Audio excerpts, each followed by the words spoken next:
Happy to be here. The road was unkind to the Blazers as they dropped 3 in a row out east. Ant and CJ have been bright spots for Portland, both off to hot starts. Tonight, the Indiana Pacers tip off their own road trip with a stop at Moda Center.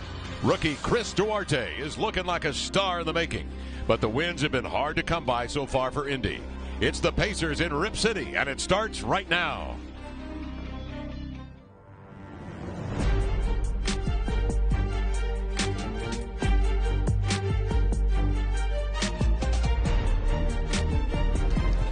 Welcome, everybody. The red light is on here at the Moda Center. You know what that means. We are open for business here in Portland, Oregon, USA. Home of Nasir Little, bringing energy and enthusiasm off the Blazer bench as they return home.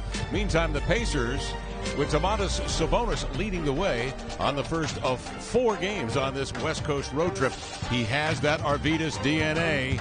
He can get business done. Sabonis and the Pacers up against Damian Lillard and the Portland Trailblazers, coming off an 0-3 road trip. At 3-5 on the year, the Pacers are 3-6. Welcome in, everybody. Delighted to be here along with Lamar Hurd, Kevin Calabro, Brooke Olzendam, and Michael Holton with us as well here on the broadcast tonight. Blazers are back home after losing to the Cavaliers, Philadelphia, and Charlotte. Each team with different styles and very tough in their own buildings, but that's been the story of the Blazers' schedule here in the month of November. 16 games, 9 home, 7 on the road. One of the toughest in the league. Yeah, and being on the road right now is really difficult for a team that's implementing new systems with a new coaching staff, new style of play.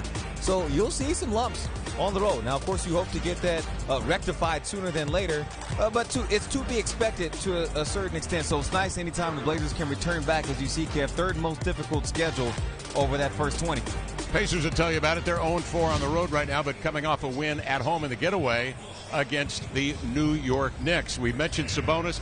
Obviously, Miles Turner, that is a tough tandem in the paint. Yes, it is. Those guys can play inside, outside. That's what makes them even harder to guard. You don't know where they're going to run on the floor each time defensive transition, so the Blazers have to locate them. And then LeVert's going to be out here on the floor. Yeah. I mean, he's somebody who has a lot of respect, not only from the Blazers, but league-wide. So they still have a good enough team to get it done tonight. Malcolm Brogdon is out of the lineup tonight. So is Jeremy Lamb. Brogdon averaging 22 points, 7 assists, 7 rebounds, and Lamb shooting darn near 50% from three-point range. That leads us to tonight's 4 keys to the game. After the loss at Cleveland, Coach Chauncey Billups talked about the Blazers' tendency to respond and get hit first. So he's saying, let's initiate tonight. Let's be the aggressors in the pick-and-roll defense. Let's take something away.